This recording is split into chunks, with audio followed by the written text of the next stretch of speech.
Hello friends, आज हम लोग बात करने जा रहे हैं सांपों की दुनिया के बारे में। धरती पर नागलोक की सैर करना हो तो जसपुर आइए। यहाँ रहते हैं जहरीले सांपों की बस्ती। क्या आपको पता है कि धरती पर सच में नागलोक है, वो भी भारत के ही छत्तीसगढ़ में।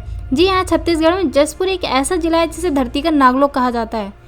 धर्म पर आधारित टीवी सीरियल, फिल्मों और पौराणिक कथाओं में तो नागलोक के बारे में कई बार देखा और सुना और पढ़ा है, लेकिन क्या आपको पता है कि धरती पर सच में नागलोक है, वो भी भारत के छत्तीसगढ़ में। छत्तीसगढ़ में एक ऐसा जिला है जिसे धरती का नागलोक कहा जाता है, क्योंकि यहाँ सांपों की बस्ती, अलग अलग प्रकार के कई जहरीले सांप यहाँ पाए जाते हैं। मानव प्रजाति का आए दिन सांपों से सामना होता है, कई बार आमने सामने की भिड़ंत में जाने भी जाती हैं। दरअसल छत्तीसगढ़ के जसपुर जिले में राज्य में अन्य जिलों की तुलना में सबसे ज्यादा सांप पाए जाते हैं। सर्पदंश से मौत के आंकड़ों में भी जसपुर प्रदेश में सबसे ज्यादा है। जिले में विभिन्न प्रजाति के सांपों की बड़ी संख्या में पाए जाने के कारण ही इसे धरती का नागलोक कहा जाता है। यही कारण है कि जसपुर में कई साल से स्नेक पार्क बनाने की मांग की जा रही है, जिसे अब तक पूरा नहीं किया गया है। सांपों के मामले में जानकर जसपुर निवासी कैसर हुसैन ने बताया कि जिले में कुल 26 प्रकार के सांपों की प्रजाति पाई जाती है, जिसमें से कुछ 6 प्रजाति ही जहरीले हैं। बाकी 20 प्रकार के सांपों की प्रजातियों में जहर नहीं होता। जसपुर में बारिश और गर्मी के मौसम में सांपों को खासा असर होता है। इस मौसम में सांप बिलों से बाहर आ जाते हैं। जिले में सांपों की अधिकता होने की वजह से सर्पदंश से मौत के मामले भी ज्यादा हैं। इस सीजन में सांपों का रेस्क्यू भी काफी बड़ा संख्या में किया जाता है। जिले में 10 से अधिक स्नेक कैचर की टीमें हैं। जानकार कहते हैं कि सर्पदंश से सबसे ज्यादा मौतें जमीन पर सोने, खुले में सोने की वजह से होती है। सर्पदंश से मौत के आंकड़े कम करने के लिए प्रशासन और एनजीओ मिलकर प्रयास कर रहे हैं। इसके लिए गांव-गांव में जाकर जमीन पर ना सोने और मच्छरदानी लगाकर सोने की अपील की जाती है।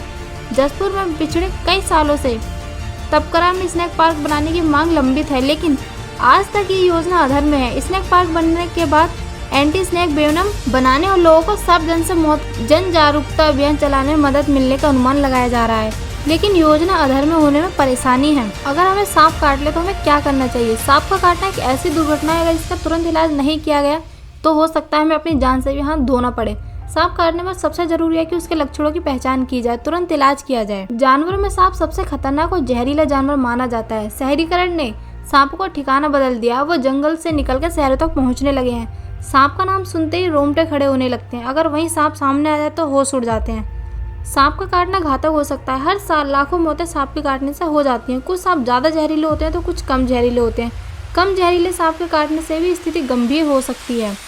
जहरीले सांप के काटने से बॉडी में कई तरह के लक्षण पैदा हो सकते हैं, जैसे काटने वाली जगह पर दर्द, सूजन, ऐंठन, मतली, उल्टी, अकड़न या कपकपी जैसी समस्याएं पैदा हो जाती हैं। कई बार सूजन, जलन, लाल होना, त्वचा के रंग में बदलाव, दस्त, बुखार, पेट दर्द, सिर दर्द, जी मचलाना, कमजोरी, प्यास लगना, लो बीपी, घाव में सूजन, बहुत पसीना आना और अंगों के आसपास के हिस्से का सुन्न पड़ना शामिल है। सांप का काटना एक ऐसी दुर्घटना है और इसका तुरंत इलाज नहीं किया जाए तो उससे जान भी जा सकती है। सांप काटने में सबसे जरूरी है कि उसके लक्षणों की पहचान की जाए और उसका तुरंत उपचार किया जाए। आज हम आपको बताएंगे यदि किसी को सांप काट ले तो उसे तुरंत क्या करना चाहिए, किन गलतियों से बचना चाहिए। सांप के काटने पर पीड़ित इंसान को थोड़ा घी खिलाकर उसे उल्टी करवा दे ताकि जहर अंदर फैल ना सके। पीड़ित इंसान को 10-15 बार गुनगुना पानी पिलाएं और उसे उल्टी करने को कहें। इससे सांप के जहर का असर कम होगा। कंटोला की सब्जी अगर आसानी से मिल जाए तो उसे पीसकर उस जगह लगाएं जहां सांप ने काटा है। इससे जहर का असर कम होगा, साथ ही इन्फेक्शन का खतरा भी कम होगा। आप लहसुन को पीसकर उसमें शहद मिलाकर प्रभावित हिस्से पर लगा सकते हैं।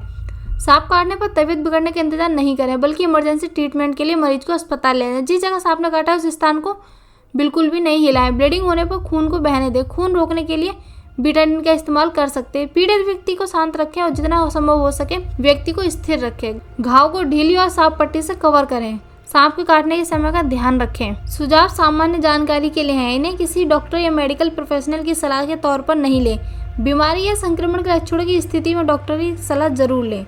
वीडियो को लाइक और चैनल को सब्सक्राइब करना ना भूलें।